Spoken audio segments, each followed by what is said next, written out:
thing about hand tool work is that no matter how accurate you think you are, you might be off slightly when you have a saw cut. And that could potentially cause problems down the line when you're starting to join boards together. One thing that you can do to help prevent that problem is by making a shooting board. A shooting board consists of 3 boards stacked on top of each other, exposing one edge of a board that you've just cut, and use a hand plane to shave it off to make a perfect edge. Let's go ahead and start building one, and then I'll show you guys how to use it. So to get the width for my top board, what I'm going to be doing is actually taking the number 6 hand plane that I've got, and this is going to be the plane that I'm going to be used for shooting the boards, and I'm going to be putting it so that this whole entire edge is completely flat on this.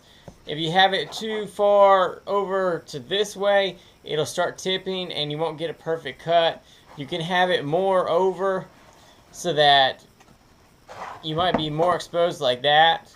That's alright, but you don't want it too far hanging over that edge or else you'll start getting some tipping. So for my board, I'm going to be putting it right against the edge to expose this highest part right here, and then I will just take a simple measurement of the board real quick, and I'm going to have it be cut at 8 3/4 of an inch. So here we have our 8 3/4 inch board, and I can simply just check it out, make sure that I'm going to have enough room on the side, which is perfect. I'm right on the edge of there. I'm going to go ahead and take a drill and just drill some pilot holes for some screws that I'm going to be putting in after I apply some glue.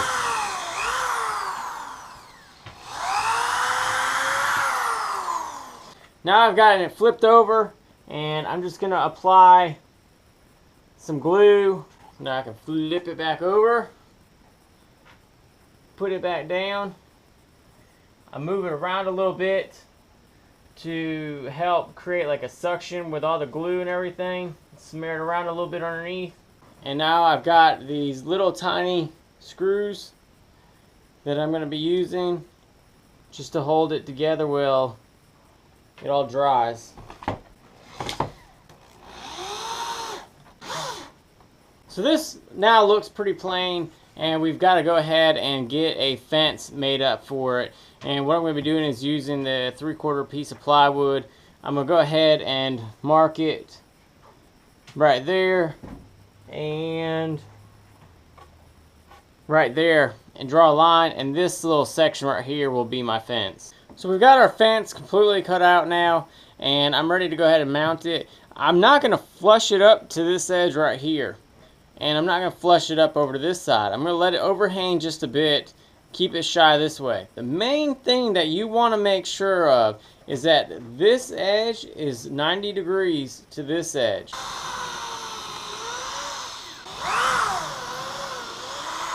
What I did was go ahead and put this back down on the wood, kind of smear around the glue a little bit, help spread it around. Then I took the screws and actually screwed them in till the tips were barely hanging out. And this will help line up the original holes a lot easier. There's one, and there's two. So now I can just go ahead and screw it down and fasten it.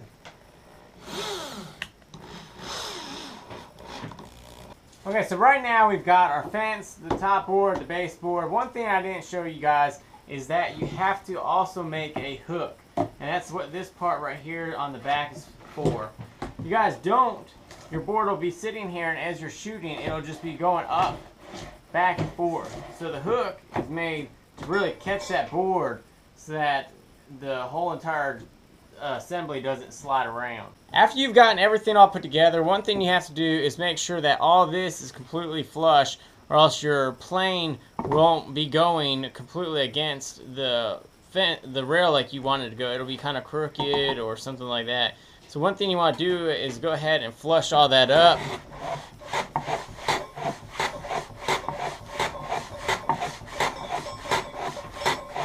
Here we have a board that I just cut by eye and tried to make it not straight at all. So here we've got a square, and as you can see, there is a pretty good little overlap right here to where it's 90 degrees off this edge. So now what we need to do is go ahead and start taking off a little bit of shavings at a time so that this whole entire edge is 90 degrees to the two ends.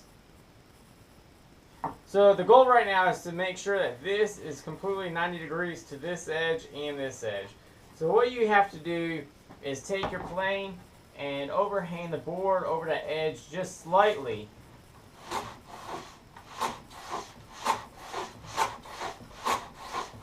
And you can hear it just taking off a little bit at a time.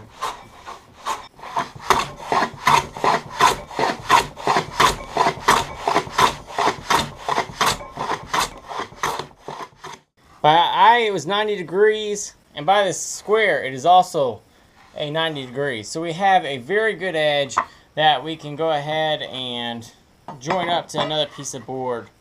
Now one thing you might be wondering, and just a little curious, because this is what I thought when I first started doing a shooting board a couple years ago. I was wondering how in the world it'll get that one edge completely flat but not eventually wear away this side of your fence or your rail that your plane rides along. Well, it's because of the design of the hand plane. And you have to know how the design works and why you don't just wear away that whole edge. And to explain that, we'll go ahead over to a drawing board. So here's the best way that I can explain exactly what happens. Here is your bottom board, the widest board, and the plane runs along this edge right here. Here is your top board, and then this is your fence where you brace all your material against to do the shooting. As you can see, this section right here is completely flat or flush together, where the very, very bottom of the top board actually has a little notch that sticks out. That is because of the design of the hand plane. If you think about it, this hand plane has a blade right here to right here, and it's got this little bottom sole of the plane right here that does no cutting whatsoever.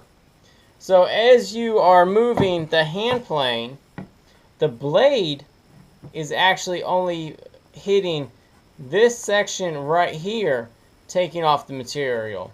So that metal part of the sole of the plane rides along this section right here, and it does no cutting. That's why that board stays right there. So you might be able to cut this section away as you are doing your shooting, but that is why you just don't wear away this whole edge right here, is because of that little notch.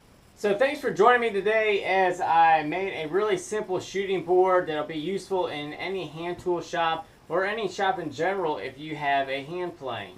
If you guys enjoyed the video, go ahead and give it a thumbs up. If you guys want to, go ahead and share it around on all the social media, anywhere else that you want to share it at, websites, anything like that. If you guys are new to the channel, go ahead and hit that subscribe button for more content, including blacksmithing, DIY, woodworking, a little bit of welding, just a little bit of everything. If you guys have any comments about the shooting board, things that you guys would add to it, different things you guys would do to it, go ahead and leave them in the comments below. Thanks for watching, and I'll see you guys on the next video.